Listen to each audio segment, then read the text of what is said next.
انداز سے کہ ہم اس کی مدافعت کریں کسی چیز کی وہمنٹلی، ہم کہیں گے بڑے اپنے زور شور سے. تو پروٹریکٹڈ لاسٹنگ لانگر دین یوزول، یعنی کہ عام حالات سے زیادہ دیر تک چلنا. انٹریٹی اینڈ ایموشنل ریکویسٹ، انٹریٹی کا مطلب ہے کہ جذباتی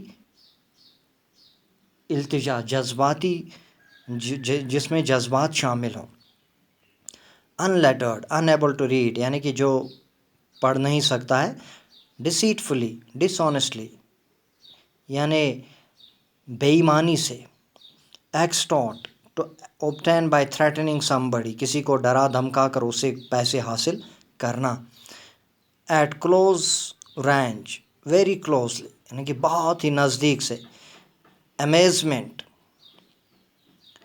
great surprise. Deadlock stalemate complete failure to reach agreement. Deadlock میں یعنی تعطل، کسی کام میں تعطل ہونا، برقرار رہنا.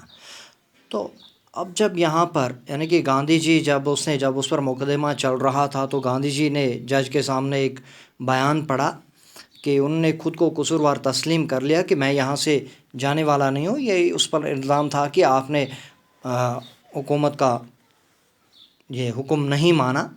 تو انہوں نے عدالت کو بتایا کہ وہ ایک قانون توڑنے والے کی حیثیت سے کوئی بری مثال قائم نہیں کرنا چاہتے ہیں، لیکن وہ انسانی اور قومی خدمت بھی کرنا چاہتے تھے. یعنی کہ انہوں نے کہا کہ آن ہیومینیٹیرین اینڈ نیشنل سروس، یعنی کہ انسانی اور قومی خدمت، تو جس کے لیے وہ وہاں آئے ہوئے تھے.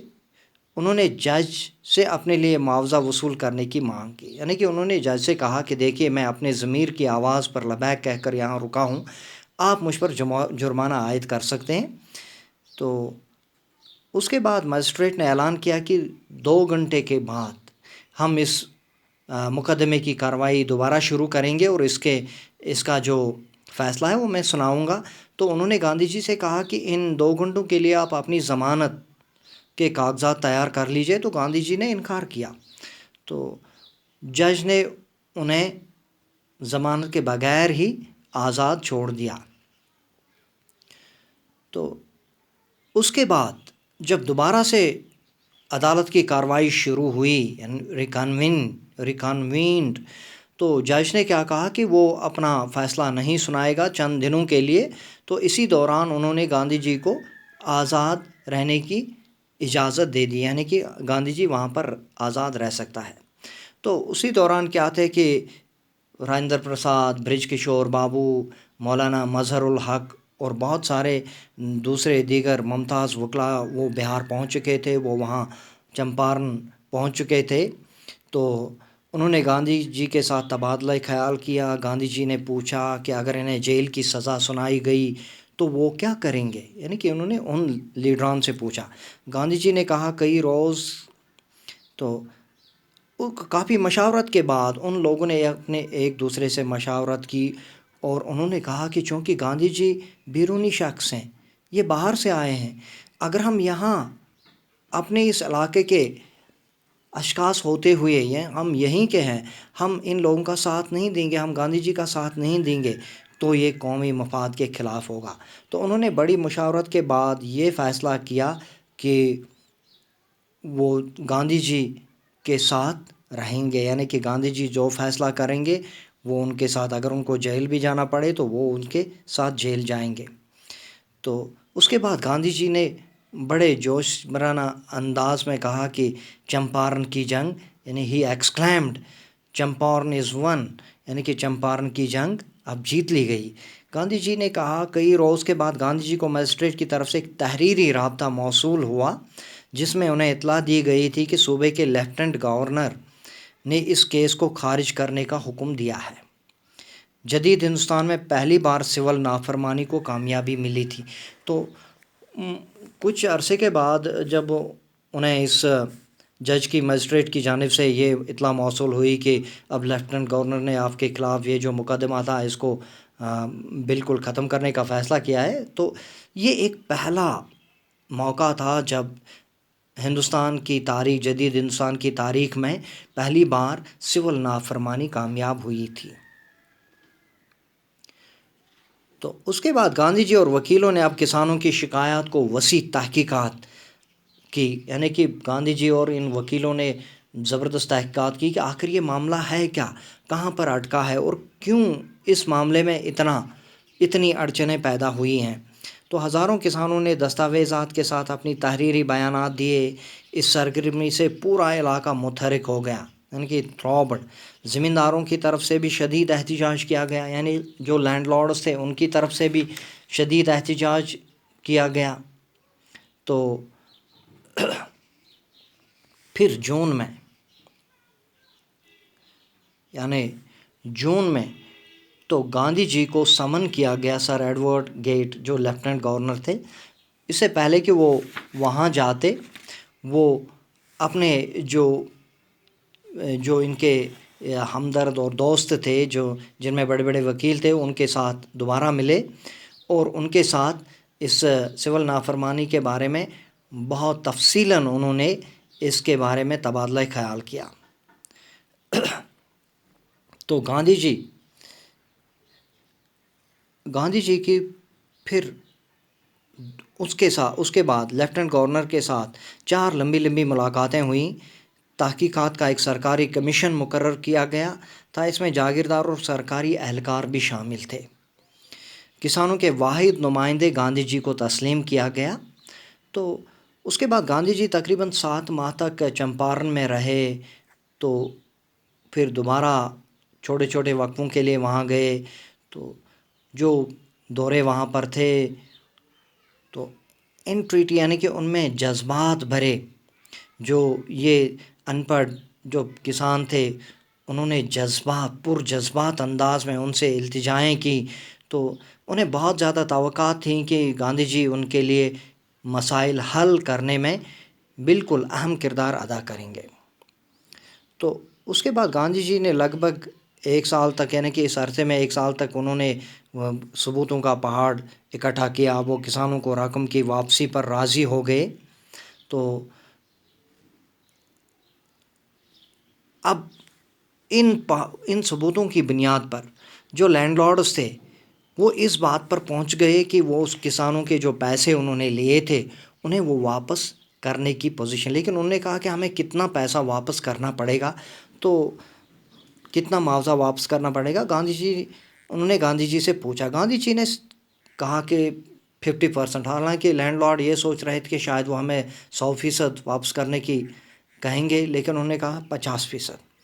لیکن زمینداروں کے نمائندوں نے 25% ادا کرنے کی پیشکش کی۔ تو گاندھی جی نے ایک دم سے یہ پیشکش قبول کر لی، تو جس پر یہ زمیندار بہت ہی حیران ہوئے، اور اس طرح سے گاندھی جی نے یہ ڈیڈ لاک، یعنی کہ یہ تعطل جو لینڈ لارڈز اور پیزنٹس کے درمیان تھا، یہ تعطل، تو اس کو ختم کرنے میں وہ کامیاب رہے۔ Thank you.